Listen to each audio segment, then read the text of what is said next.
미국 전체가 충격에 빠졌습니다. 최근 미국 전역을 덮친 조류 독감과 산불로 식량 대위기가 찾아왔고, 시민들은 트럼프 전 대통령의 관세 정책을 정면으로 비난하기 시작했습니다. 이대로면 우리 진짜 굶어 죽는다는 말이 나올 정도였죠. 그런데 그 순간 사람들의 입에서 나온 나라는 다름 아닌 대한민국. 한국처럼 했어야 했어. 거긴 이미 다 대비돼 있었잖아. 과연 미국이 한국에 SOS를 보낼 수밖에 없었던 이유는 무엇일까요? 지금 그 놀라운 이야기 시작합니다. 이건 진짜 말도 안 돼. 세상에 이런 나라는 없다고 생각했어요. 2024년 겨울, 미국 전역은 연이은 재난으로 마비 상태에 빠졌습니다. 중서부 지역을 휩쓴 조류 독감은 단순한 축산 문제를 넘어서 식량 위기로 번졌고, 캘리포니아의 산불은 물류 거점과 주택단지를 삼켜버렸습니다. 약국에서는 진통제 하나조차 구하기 힘든 상황. 불안은 사람들의 삶을 잠식했고, 이제는 나라를 떠나야 하나? 라는 말이 SNS에 실시간으로 오르내릴 정도였죠. CNN 보도국에서도 비상이 걸렸습니다. 이건 국가 시스템 전반의 위기야. 우리는 왜 항상 사후 대응만 할까? 부장급 회의에서 이런 한탄이 터져나왔고, 그 자리에서 기자 루카스는 충격적인 자료 하나를 받게 됩니다. 바로 한국의 AI 기반 재난 대응 시스템과 스마트팜, 중앙집중형 통제체계에 대한 국외 보고서였죠. 한국은 이미 3년 전부터 조류 독감을 예측하고 스마트 시스템으로 위험 지역을 차단하고 있었어요. 단 한 마리도 전국으로 퍼지지 않도록. 그 말에 모두가 조용해졌습니다. 한국? 진짜로 그런 나라가 있어? 루카스는 마음이 뜨거워졌습니다. 단순한 정보 전달이 아닌 이 시스템이 진짜 사람들의 삶을 어떻게 바꾸고 있는지 직접 보고 싶어졌죠. 그리고 며칠 뒤, 그는 한국행 비행기에 몸을 실었습니다. 고요한 기내에서 루카스는 다짐했습니다. 이번엔 그냥 취재가 아니라 진짜 세상을 바꾸는 기사를 쓰겠어. 한편 유럽 알프스의 설원 아래 있는 작은 마을. 스위스 청년 마크는 수진과 화상 통화를 하고 있었습니다. 우리 부모님이 너 꼭 만나고 싶대. 수진은 웃으며 말했죠. 한국에서 유학 생활을 마치고 돌아온 수진은 가족을 너무도 그리워했고 마크에게 한국을 직접 보여주고 싶었습니다. 그래, 너희 나라엔 늘 관심 있었어. 효라는 단어가 그렇게 특별하다며? 응, 말로 설명하긴 어렵지만 가족을 중심으로 살아가는 마음이야. 마크는 고개를 갸웃하며 미소 지었지만 그 의미를 곧 몸으로 느끼게 됩니다. 인천공항에 도착한 순간부터 수진의 가족은 마크를 따뜻하게 맞아주었고 다음 날 병원에 입원한 수진의 할머니를 보러 갔을 때 그곳엔 온 가족이 함께 있었습니다. 이렇게 많은 가족이 다 병원에? 할머니는 우리 모두의 중심이니까. 한국의 병원 시스템은 놀라웠습니다. 의료진의 친절, 빠른 진료, 무엇보다 비용의 투명함. 스위스에서는 상상하기 힘든 일이었죠. 마크는 속으로 생각했습니다. 한국은 기술만이 아니라 따뜻함으로 움직이는 나라야. 한편, 지구 반대편 캐나다 토론토. 고등학생 클레어는 친구들과 점심시간 케이팝 얘기에 한마디를 던졌습니다. 솔직히 그거 너무 상업적인 거 아냐? 음악은 깊이가 있어야지. 반 친구들은 어이없다는 듯 웃었지만 담임 선생님은 흥미로운 과제를 제안합니다. 이번 학기 프로젝트는 한국 문화의 날을 기획하는 거야. 클레어, 너가 총괄해보는 건 어때? 클레어는 당황했지만 받아들였습니다. 어차피 점수 때문이었죠. 그런데 준비를 하면서 알게 된 사실들 케이팝의 세계관, 한식의 철학, 한글의 과학성은 그녀의 고정관념을 하나씩 부수기 시작했습니다. 심지어 K-뷰티 제품들을 직접 체험하면서 이거 진짜 과학적이네 라는 말까지 나오게 되었죠. 이들 모두는 아직 몰랐습니다. 자신들의 삶이 이제 막 새로운 국면을 맞이하고 있다는 것을. 각기 다른 나라, 각기 다른 배경에서 시작된 세 명의 여정. 그들은 단지 한국을 경험하러 온 것이 아니었습니다. 그들은 한국이라는 시스템과 문화가 어우러진 생명체 속에서 새로운 나를 만나게 될 준비를 하고 있었죠. 이제 이 변화의 이야기가 시작됩니다. 루카스는 인천공항에 내리는 순간 뭔가가 다르다는 것을 직감했습니다.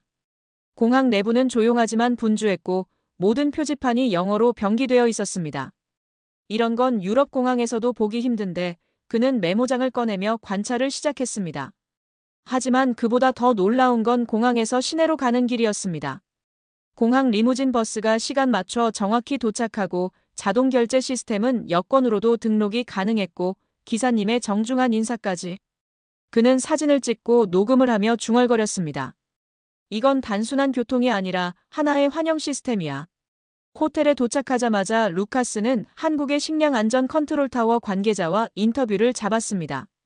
우리는 위기 대응이 아니라 위기 예측을 중시합니다. 그 말에 그는 강하게 끌렸습니다. 그럼 조류 독감도 예상하셨다는 건가요? 네, AI 알고리즘이 가금류 이동 경로와 바이러스 샘플을 분석합니다. 의심 조짐이 보이면 자동으로 경고하고 지역을 봉쇄합니다. 루카스는 멍해졌습니다.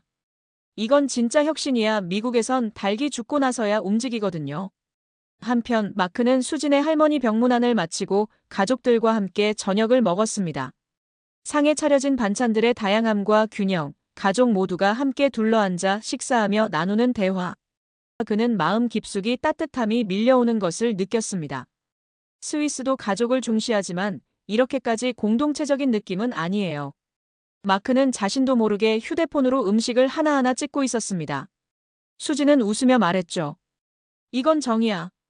말로 설명 안 되는 한국만의 감정. 그때 수진의 삼촌이 말했습니다. 혹시 내일 시간 되면 어머님 진료받는 병원 시스템도 한번 보여줄까? 외국인이 보면 깜짝 놀랄 거야. 마크는 망설이지 않았습니다. 좋아요, 꼭 보고 싶어요. 반면 클레어는 프로젝트를 준비하며 의외의 난관에 봉착했습니다.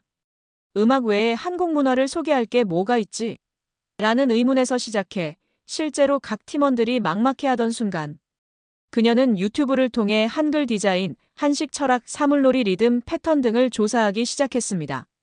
그러다 문득 온라인으로 K-뷰티 제품을 몇 개 주문해봤는데 몇 날 며칠 걸릴 줄 알았던 택배가 단 3일 만에 도착한 겁니다. 이거 관세 문제도 없고 배송 추적도 엄청 자세한데?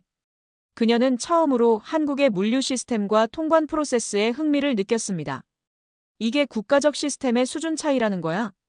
한국이라는 낯선 나라. 하지만 그 속에서 마주한 첫 번째 접점은 효율, 따뜻함, 그리고 예측 가능한 미래였습니다. 루카스, 마크, 클레어의 세 사람은 모두 각자의 방식으로 한 가지를 깨닫기 시작했습니다. 우리가 알고 있던 보통은 사실 보통이 아니었구나. 도대체 왜 우리는 이걸 못 해내는 걸까? 루카스는 서울 외곽에 위치한 한 스마트팜 연구소를 방문했습니다. 이곳은 단순히 채소를 키우는 곳이 아니라 AI로 온습도 조절, 병충해 예측, 자동 수확까지 수행하는 완전 자동화 농장이었죠. 연구원은 말했습니다. 한국은 국토가 좁아 기후에 민감해요. 그래서 기술로 대응할 수밖에 없죠.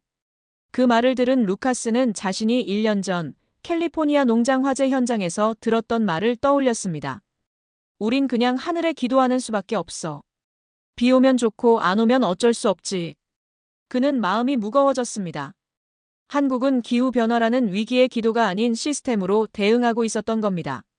그렇게 취재는 계속됐고 어느새 루카스의 기사 초안 제목은 이렇게 바뀌고 있었습니다. 미래를 준비하는 나라 한국. 한편 마크는 수진 삼촌과 함께 간 병원에서 두 눈이 휘둥그레졌습니다. 번호표 시스템은 물론이고 접수에서 진료까지의 과정이 너무 빨랐죠. 게다가 의사도 영어가 유창했고 노인 환자를 대하는 태도에는 공손함과 애정이 묻어났습니다. 이건 단순한 의료가 아니야. 이건 돌봄 자체야. 마크는 문득 스위스에서 부모님 병원 예약 잡을 때마다 몇 주씩 기다리던 일이 떠올랐습니다. 거기에 비하면 한국은 환자를 서비스 대상이 아닌 가족처럼 대하고 있었습니다. 그리고 그날 밤 마크는 한국식 온돌방에서 처음으로 바닥난방의 따뜻함을 느끼며 중얼거렸습니다. 나는 지금 시스템에 감동하고 있어. 클레어는 한국 문화의 날 준비로 점점 더 많은 정보를 조사하게 되면서 자신도 모르게 한국 콘텐츠에 빠져들기 시작했습니다. K-드라마의 섬세한 감정선, K-푸드의 철학적 재료 구성, 한복 디자인의 과학적 비율. 그녀는 팀원들에게 말했습니다. 우리가 이걸 단지 문화의 날로 끝낼 게 아니야. 그냥 체험 부스 차리는 게 아니라 한국이라는 나라가 어떤 철학으로 움직이는지를 보여줘야 해. 그 말에 친구들이 박수를 치며 웃었고 드디어 프로젝트의 방향성이 명확해졌습니다. 문화는 단순한 유행이 아니라 공감과 연결의 도구야. 그러나 이들의 인식이 변하고 있었던 그 순간 각자에게 작은 균열이 일어나기 시작합니다. 루카스는 한국의 정보통신과 보안 수준을 칭찬하던 중 복잡한 행정 절차와 공공기관 웹사이트에서의 언어 장벽에 부딪히게 됩니다. 마크는 한 식당에서 점원에게 질문을 하다 차가운 반응을 받고 한국인의 정이 모두 그런 건 아니란 의심이 싹트기 시작합니다. 클레어는 행사 예산을 처리하면서 관세 문제와 수입 절차의 복잡성을 직접 겪으며 이게 진짜 좋은 시스템일까? 라는 회의감이 들기 시작하죠. 하지만 이 작은 위기들은 모두 그들이 진짜로 한국을 깊이 이해하게 되는 계기로 이어질 예정입니다. 지금은 아직 그들이 알지 못한 채 점점 더 깊은 한국이라는 세계에 빠져들고 있는 중입니다. 루카스는 며칠간의 취재 후 데이터와 인터뷰를 정리하며 서울시청 앞 카페에 앉아 있었습니다. 이 정도면 거의 유토피아잖아라는 생각에 기사를 쓰기 시작했죠. 그런데 그 순간 커피를 주문하려던 루카스는 QR코드를 스캔해 앱을 설치하라는 안내를 받고 당황했습니다. 이런 건 외국인에겐 너무 불편하잖아. 영어 메뉴는 있지만 결제 시스템은 한국 번호가 없으면 작동하지 않았습니다. 직원은 무표정한 얼굴로 어플 설치하셔야 돼요라고 반복할 뿐 대안도 안내도 없었습니다. 순간 루카스는 기분이 상했습니다.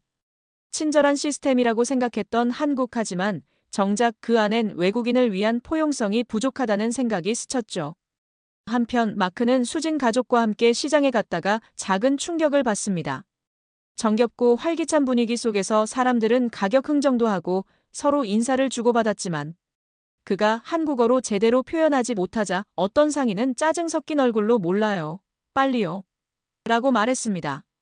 마크는 그 순간 나 이방인이구나라는 벽을 처음으로 느꼈습니다.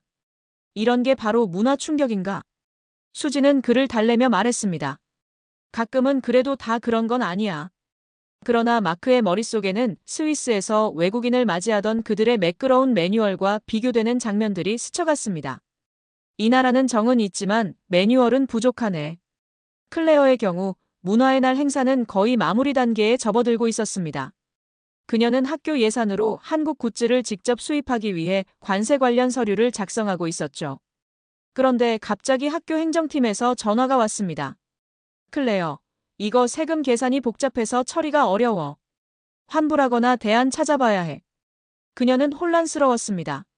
한국 온라인 쇼핑은 간편하고 빠르지만 막상 국경을 넘는 순간 시스템은 예상보다 복잡해졌고 통관 과정은 미국이나 캐나다처럼 일관성이 없다고 느껴졌습니다. 한국은 분명히 앞선 시스템을 가진 나라야. 그런데 왜 경계만 넘으면 이렇게 까다로워지지? 그녀는 처음 품었던 감동이 조금씩 흔들리는 걸 느꼈습니다. 마치 반짝이는 유리잔이었는데 그 안에 작은 기스가 하나씩 나기 시작한 것처럼 이들 모두는 각자의 자리에서 완벽하게 보였던 한국의 그림자도 함께 마주하기 시작했습니다. 그러나 그 균열은 곧 진짜 이해와 감동으로 이어질 중요한 전환점이 될 것입니다. 서울 강서구의 한 식당. 인터뷰 일정을 마친 뒤 혼자 한 식당에 들렀습니다. 이미 며칠째 한국 음식에 푹 빠진 그는 이번엔 직접 메뉴판을 보며 주문하려 했지만 직원은 무표정한 얼굴로 메뉴 QR 찍으세요만 반복했습니다.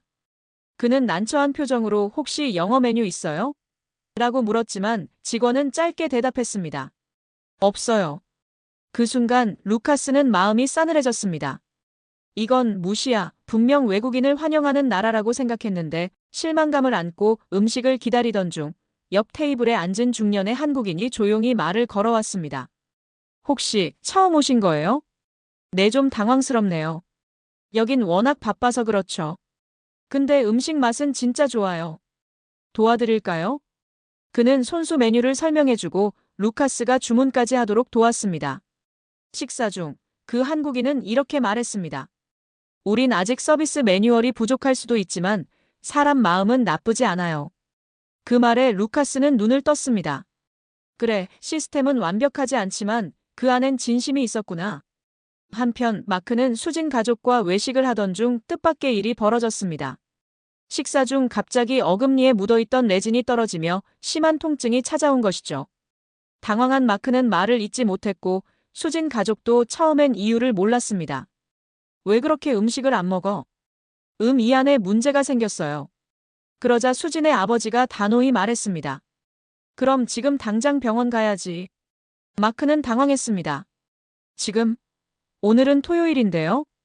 한국은 24시간 응급치과도 있어요. 지금 가요. 그날 마크는 서울 강남의 24시간 응급치과에서 치료를 받았습니다. 친절한 접수, 빠른 진료, 정확한 처치. 게다가 비용은 스위스의 14 수준. 그는 눈을 의심했습니다. 이건 내가 알던 의료 시스템이 아니야. 이 나라에선 건강도 시간도 아껴줘요. 그리고 그 순간부터 마크는 한국을 단순히 좋은 곳이 아닌 살고 싶은 곳으로 느끼기 시작했습니다. 클레어의 경우 관세 문제로 좌절할 뻔한 행사 준비는 한 지역 한국 커뮤니티의 도움으로 돌파구를 찾았습니다. 한국교민회에서 소식을 듣고 연락을 해온 것입니다. 학생 프로젝트라면서요? 저희가 직접 물품 전달해 드릴게요. 일부는 기증도 가능하고요. 클레어는 깜짝 놀랐습니다. 정말요? 아무 이익도 없는데 왜요? 한국에선 그런 걸 정이라고 해요. 누군가 도움이 필요하면 그냥 돕는 거죠. 행사 당일 학교 체육관은 한국의 색으로 물들었습니다. 한복 체험, 떡 만들기, 사물놀이, 케이팝 댄스까지. 클레어는 무대 위에서 마이크를 들며 말했습니다. 처음엔 한국을 그저 유행이라고 생각했어요. 그런데 준비하면서 깨달았어요. 한국은 유행이 아니라 사람과 사람을 연결하는 다리였어요. 모든 박수 소리 속 3명의 외국인은 각자의 자리에서 한국이라는 나라가 가진 따뜻한 시스템의 진짜 얼굴을 마주한 것이었습니다. 루카스는 식당에서 만난 중년 한국인의 도움을 받은 후 일상 속 한국인들의 모습을 더 면밀히 관찰하기 시작했습니다. 전통시장, 지하철, 거리 카페 겉보기엔 분주하고 무표정한 사람들. 하지만 그 속엔 늘 상황을 살피고 필요하면 먼저 다가가는 마음이 있었습니다. 어느 날 지하철에서 지갑을 떨어뜨린 외국인을 보고 3명의 시민이 동시에 외쳤습니다. 여기요. 지갑이요. 누군가는 발로 굴러가는 지갑을 막았고 또 다른 이는 영어로 설명해주며 도와주었습니다. 루카스는 그 장면을 보고 눈시울이 붉어졌습니다. 한국은 단지 시스템이 뛰어난 나라가 아니야. 이 시스템을 진짜로 작동시키는 건 바로 이 사람들인 거야. 그날 밤 루카스는 편집부에 메일을 보냈습니다. 이건 그냥 기술 기사가 아니에요. 저는 지금 사람과 시스템이 함께 작동하는 나라를 보고 있어요. 마크 역시 점점 한국의 진정한 모습을 알아가고 있었습니다. 치과 진료 후 수진 가족은 그를 서울 근교의 한 고궁으로 데려갔습니다. 가을 단풍이 붉게 물든 경복궁, 그리고 조용히 걷는 노부부의 모습. 수진 아버지는 말했습니다. 한국에선 자연도 사람도 시간을 천천히 쓰는 걸 중요하게 여겨요. 그게 효고 정이고 삶이죠. 마크는 문득 떠올랐습니다. 스위스에서 늘 시간에 쫓기듯 살아왔던 부모님, 그리고 자신. 이곳에선 시간조차 사람을 위한 거구나. 클레어는 문화의 날 행사가 끝난 후 커뮤니티에서 감사 편지를 받았습니다. 당신 덕분에 우리 아이들이 모국 문화를 자랑스럽게 느꼈어요. 또한 친구들은 그녀에게 말했습니다. 너 요즘 진짜 달라졌어. 한국 문화 이해도 그렇고 뭔가 더 사람을 잘 바라보게 된 느낌. 클레어는 미소 지으며 답했습니다. 한국을 알고 싶어서 공부하다 보니 오히려 사람을 더 이해하게 됐어. 그게 진짜 문화의 힘이더라. 그날 클레어는 혼자 한식을 먹으러 한 식당에 갔습니다. 혼밥은 어색했지만 점원은 미소로 반겨주었고 옆자리 중년 부부는 김치찌개에 밥을 말아먹는 법까지 알려주었습니다. 너무 맛있어요. 감사합니다. 다음엔 친구도 데려와요.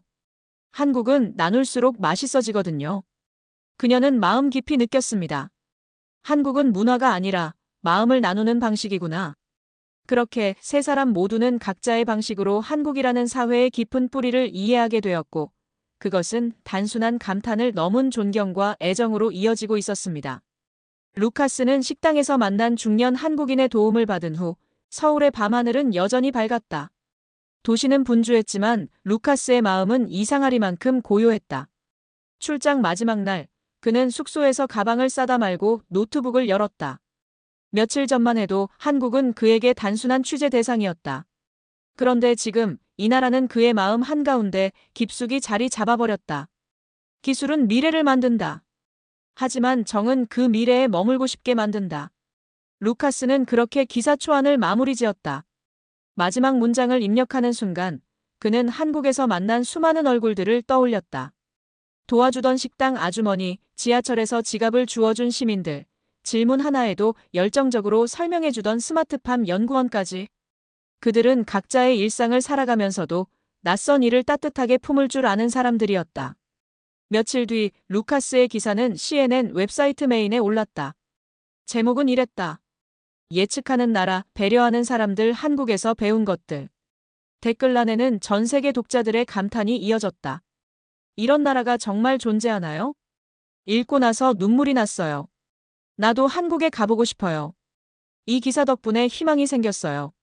루카스는 이 기사가 단순한 보도가 아닌 희망의 메시지가 되었다는 걸 느꼈다. 공항으로 향하는 택시 안, 그는 창밖의 서울 풍경을 천천히 눈에 담았다. 나는 다시 이곳에 올 거야. 기자가 아니라 사람으로서. 한편 마크는 진지한 결정을 내리고 있었다. 수진과 함께 집을 보러 다니며 한국에서의 새로운 삶을 준비하고 있었던 것. 서울 교외의 작은 마을, 조용한 단독주택.